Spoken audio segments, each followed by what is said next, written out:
Hey, what's the difference between this sign and this sign?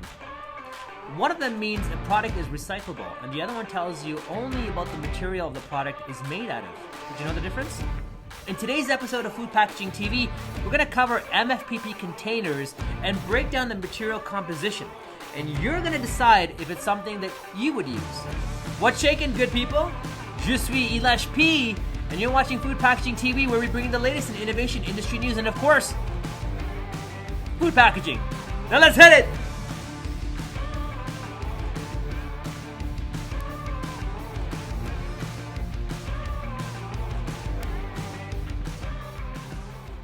Today, we're going to look at two series of MFPP containers that are also called the foam killers for one simple reason alone. Can you guess? That's right.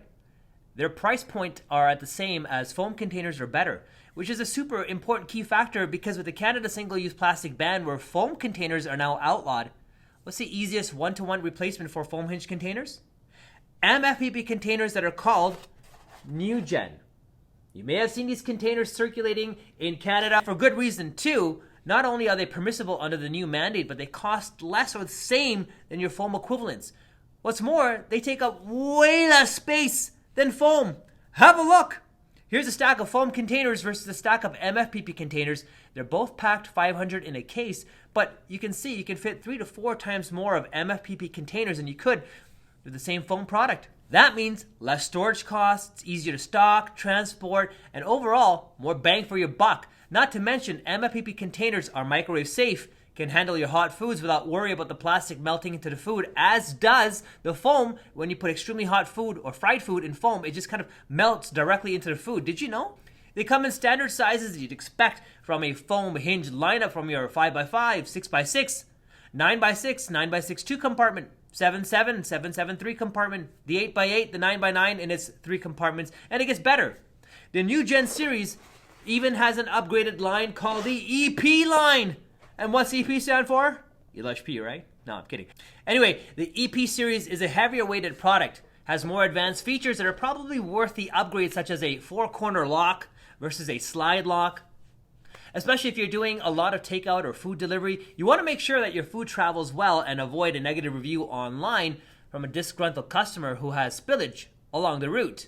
A couple extra cents on the upgrade on these containers are well worth it. They're also much more stronger and rigid, allowing for better stacking and handling. They have a larger array of sizes that are available within the Hinged series containers, including 4 sizes of the 9x6 series. That's right. So what they want to do is they want to replace your rectangular 28-ounce, 32-ounce, and 38-ounce containers within the same family of Hinged containers. This versatile range can handle everything from freezer to microwave, from wet and dry foods. However, and there's one huge but surrounding these containers or any MFPP containers, are they recyclable? So have you guessed which sign is which? See, this guy over here, he's the actual symbol that denotes that a product is recyclable. And the other one is called the resin identification code. There is actually a history when it comes to the original recycling logo, which debuted first in 1970 at Earth Day. And since then, many things have changed, including the introduction of various RIN codes that we see today. RIN codes help MRF centers quickly identify the type of resin and sort them out by RIN types, which is quite cool if we actually recycled more than 9%. That's another story for another day. But for now, we've got some questions that need answers. Because all MFPP containers that are labeled with RIN PP5, which would normally indicate that a product is comprised of 100% virgin polypropylene. But that's not the case in today's world. MFPP containers are a hybrid product, meaning it's made with mineral fillers combined with polypropylene.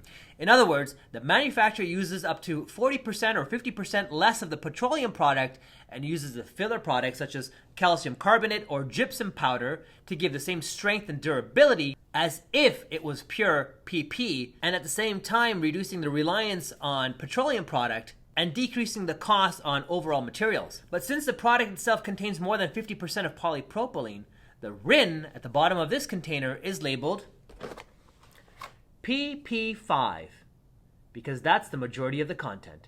So now that we have so many companies coming out with their version of MFPP containers, how does it actually break down if you choose to put it into the recycling stream?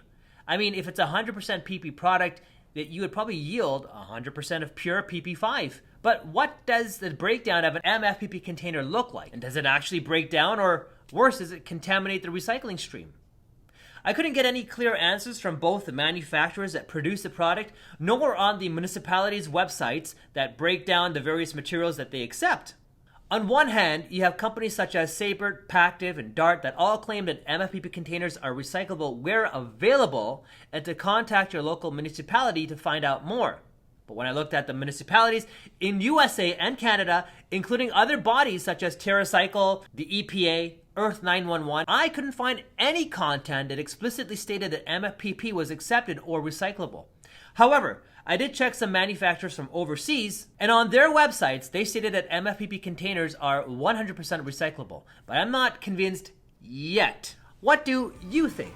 Would you still opt to use MFPP containers, knowing what I just told you right now? Leave me your thoughts and comments below and let me know why or why not. For more information on where to get the new Gen and EP series of containers, ask your supplier for them by name. And if they can't help you, ask me, and I'll tell you exactly where to get them from. And that's gonna do it for today's episode of Food Packaging TV. My name is Elash P. Thank you so much for joining me.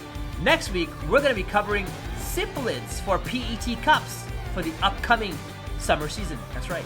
Be sure to tune in, and as always, feel free to subscribe, like, share, and comment. Be safe, be good, be blessed. Peace out.